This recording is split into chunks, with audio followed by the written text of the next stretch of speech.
Hello. Well, we're back again, and I wish there was something more intelligent to be discussed. We want to build this nation. I really wish we can focus on this country, like joke. Next year we chop 70. If you look at the normal man's life, if at 70 or more, then where are you going?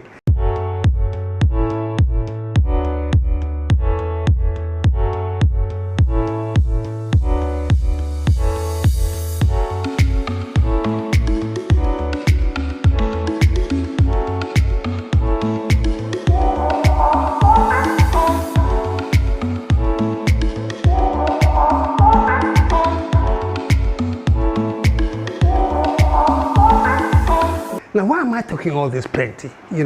I mean, politically, are we maturing? I just want to quickly take a look at the wahala going on with the NPP constituency elections.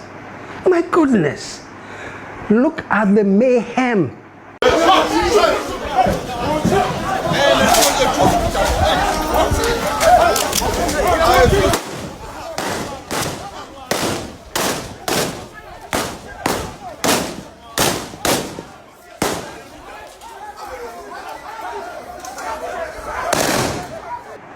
And one can easily say that, okay, but KSM, this is a political party that has nothing to do with nation building. Are you sure? This is a political party that is now in opposition, and whatever they do or say or not do or not say has a direct impact on how we build our nation.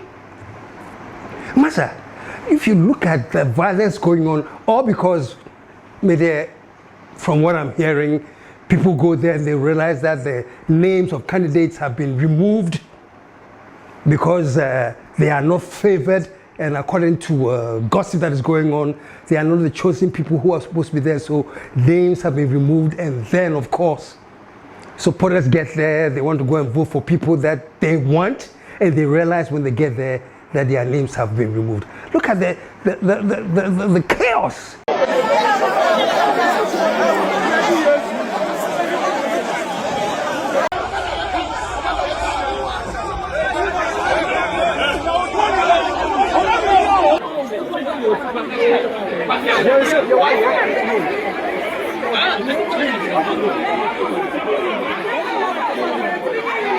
Folks, look at what is going on.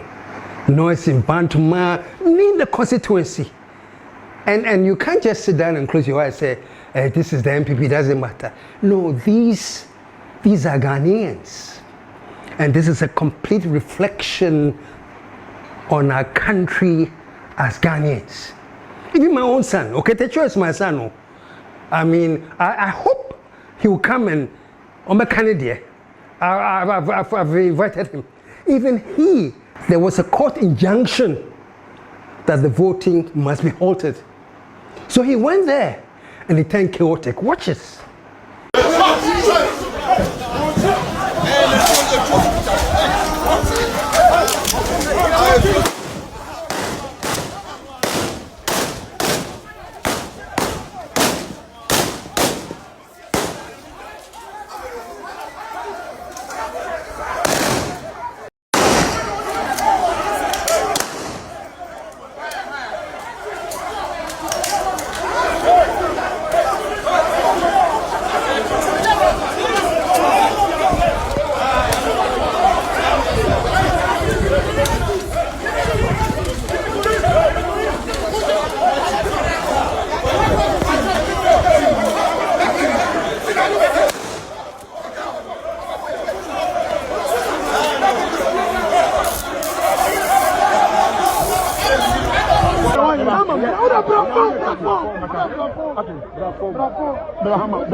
So I guess they also went with the conjunction, and what you saw is what happened, you know. I'm hoping he will come on my platform and tell us from the horse's own mouth exactly what happened. One thing I want to find from my son, because I know he was wearing green, almost like military fatigue, ready for action.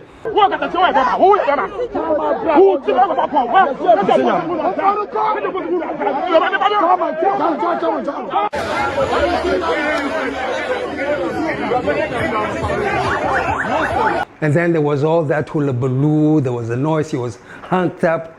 And then later on, when I saw pictures, he was not wearing green, he had changed into white, and there was blood in it.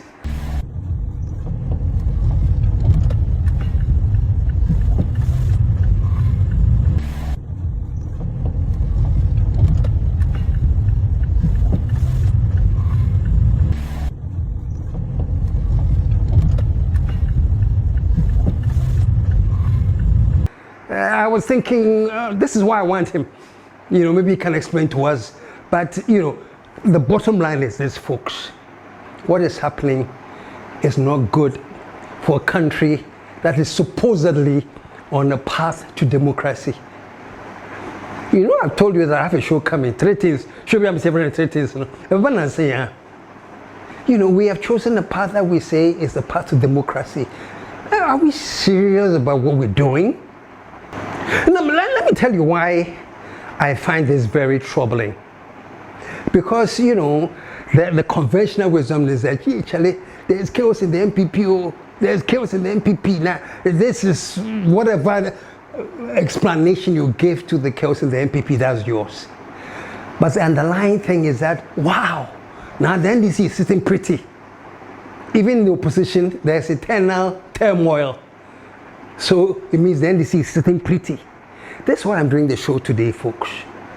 We are all Ghanaians. Oh. We are all Ghanaians. I'm not waving any victory sign that anything. I'm saying this, and I hope not. But trust me, the NDC too is about to go into their primaries and find out who JM says is not going again there, who's going to replace JM and all of that. And I'm telling you, folks, if NDC does not keep the focus, you see this kind of pathetic generation will manifest in the NDC as well. So I am pleading Ghana for, join me in this plea, because it's very unfortunate and bizarre what is happening in the NPP. Silly, unthinking. But you know why? It is the desire for power, the drunkenness for power, that most of the times overtakes our reasoning abilities. And that is a very Ghanaian nature. So all I'm saying is this, to you in the NDC, that same desire for power which overtakes our reasoning abilities is likely to occur if you don't focus and actually maintain the discipline that has so far been manifested. If that discipline is not maintained and that direction is not focused, trust me, what is happening in the NPP will be like a tea party.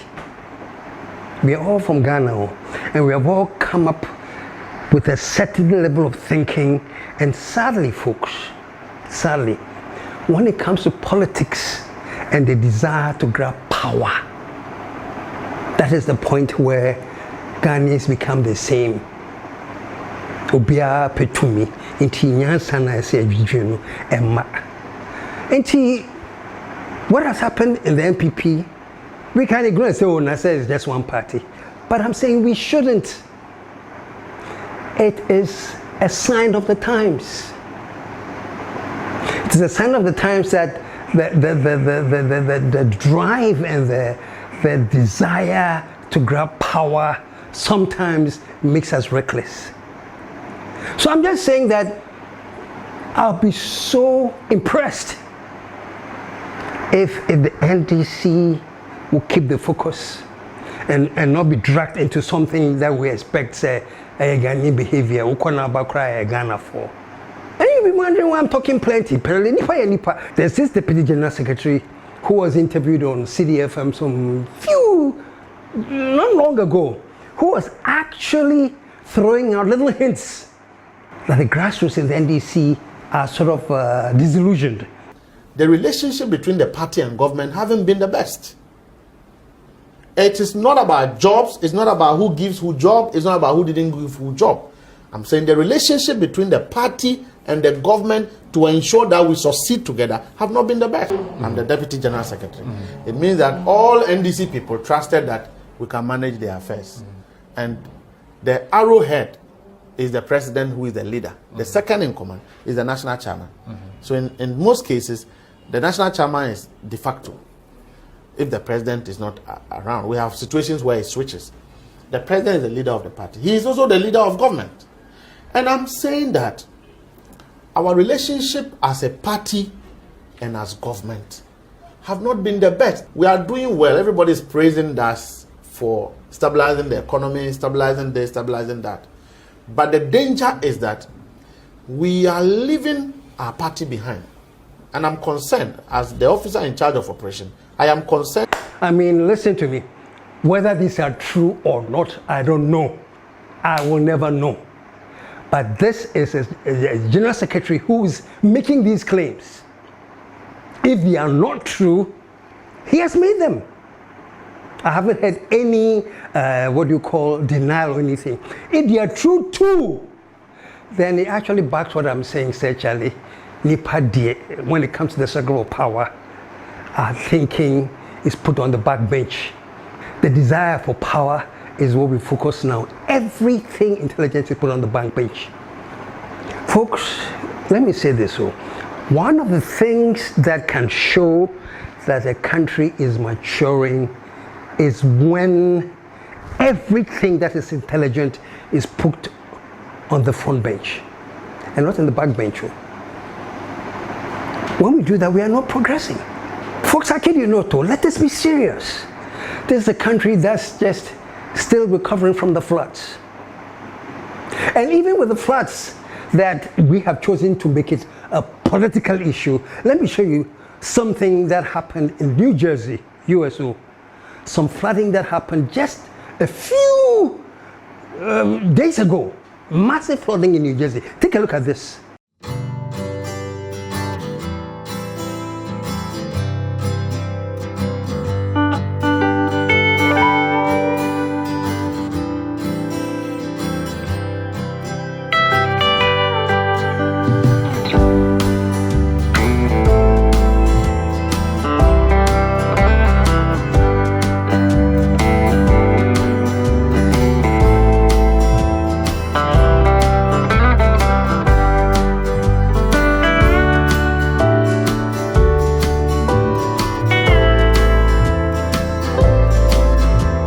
Folks, you saw the damage? You saw the flood? Remember a few weeks ago when I said that nobody in his intelligent mind can promise that when I come to power there will be no flooding.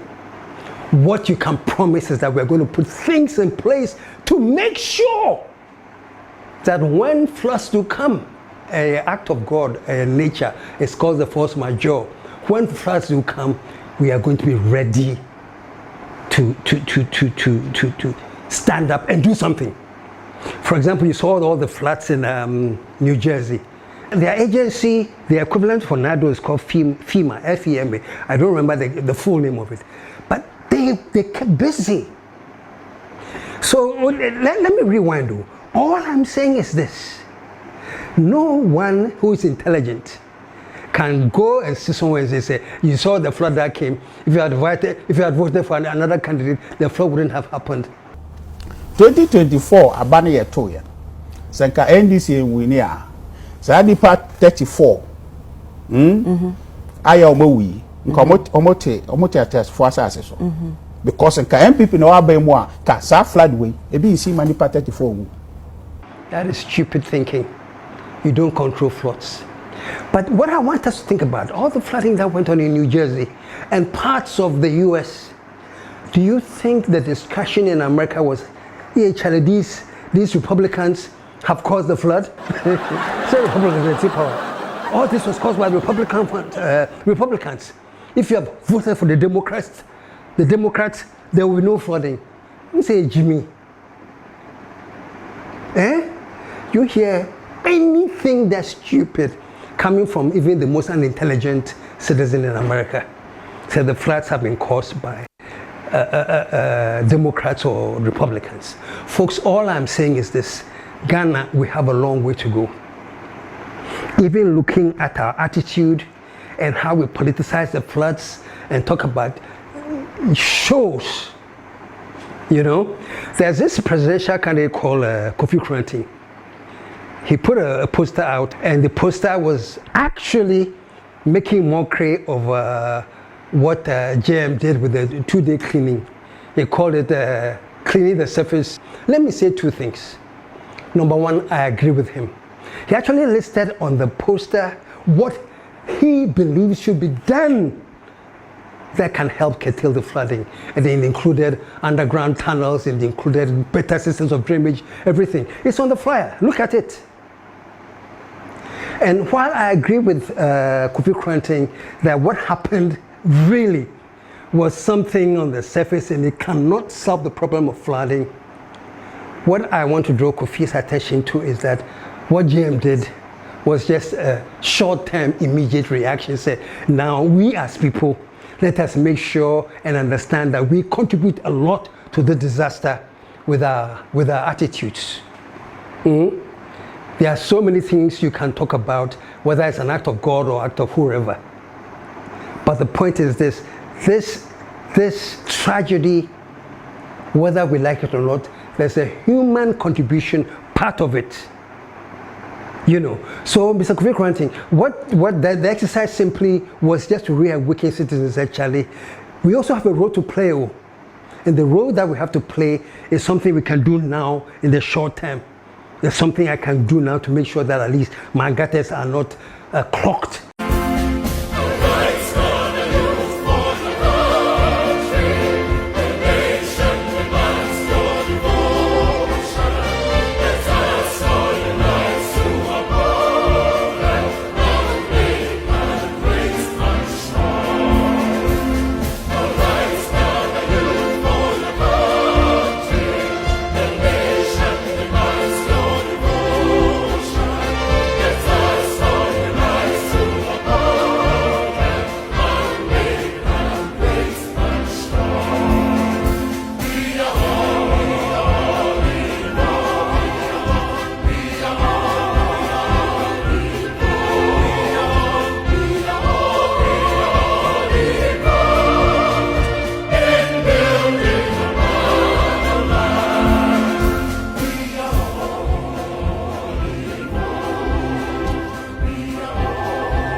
Something short-term.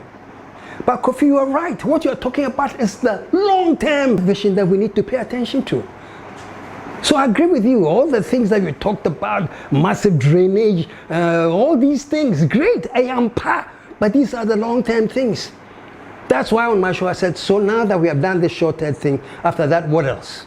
Now is when we should wait for the government or the leadership to come up with a long-term plan of what it will take.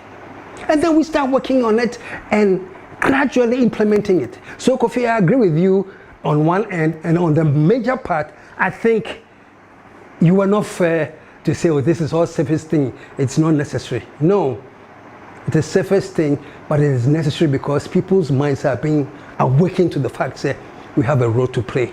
In terms of human mannerisms there, it's part of the reset. So however way you look at it, or however way we want to make a mockery out of it here, I'm sure it's part of the reset. And I'm going to be talking about this very, very soon. Very, very, very integral part of the reset, Charlie. Ghanaians cannot absolve ourselves from the chaos. Yes, it was an act of God, Matthias here. An act of God, that's why it rained. An act of God, that's why it was floods.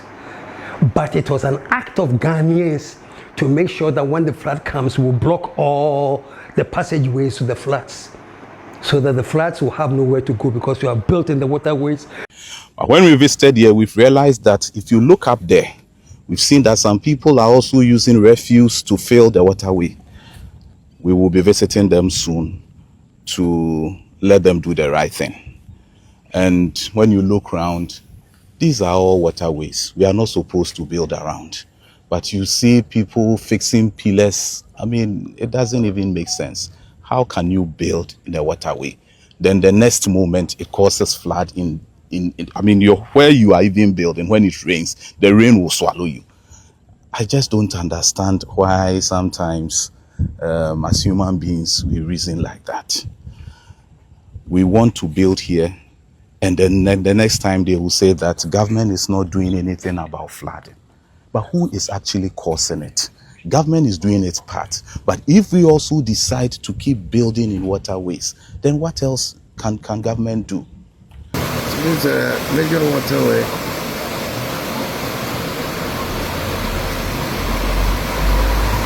That's supposed to flow through under this curve. So that's it. It's supposed to go through this way. That's a big house built on it. Also have a smaller culvert and a smaller flow.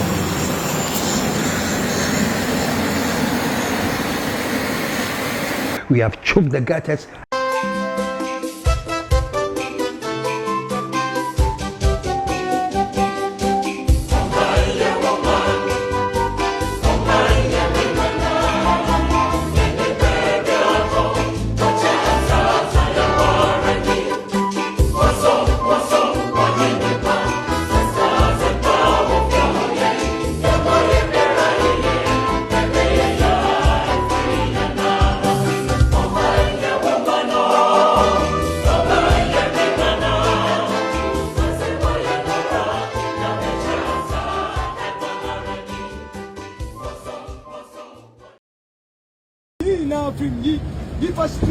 Obvious more, you are the one. What are the people that we so bad now? We are government. It's many one else idea. You know, Bano. Why? I dare I would have to go to my amount. I dare I would have to go to my amount. Sir, go. You know, Bano. What are they to go to? You need now to you first to obvious more, you are the one. What are the people that we so bad now? We are government. It's many one else idea. How dare you? So the two man I'm with rubber in there. I'm not sure, sir. Into a talkie and so to anchor. Ubona sina Japan now. I say aban me bo aba mo na mo say. Into a aban na de bagum. That is us. Yes, no act of God, no. Act of God, no. But the act of Ghanaians was that we also said, the rains come, we'll block you. You won't have anywhere to go, we'll choke you. So we have a role to play. And so, Jem, this is part of the resetting. That's why people like me, we are saying that we are going all the way for the reset, but we are begging you. The momentum of the reset, in Philly, we have started seeing gradually the changes, but it's a jadam. And that'll be coming on my program that I do that I call 3 Things program. To be coming very, very soon, sooner than you think. But in the meantime, folks, please, the chaos in the NPP should not be seen as something very isolated. Say, hey, before they it shouldn't be seen like that. It could be. It could be because they have lost their senses after the defeat. So it could be. But beyond this, when it comes to the fight for power, you realize that human beings will think as uselessly as it's being done under the NPP. NDC, you are not immune from it. If you don't keep the focus and make sure that you keep steady and look towards nation building, what has happened to the NPP will crawl easily into the fabric of Ghana, because that's who we are. Charlie, my bread. But all I'm saying is that Charlie, you could do 70. When we are starting, let us grow, let us evolve as a nation. If we don't, we will realize that in circles, baby. In the meantime, between time, I'm hoping that when we are celebrating our 70th, I can come and stand here and talk about why we should brag that we are 70. If not, I explain why we should be ashamed at being at 70. But anyway, Ghana must rise. I know at 70, I'll come and stand here and talk about why we should be proud as Ghanaians. I hope. See you all, folks.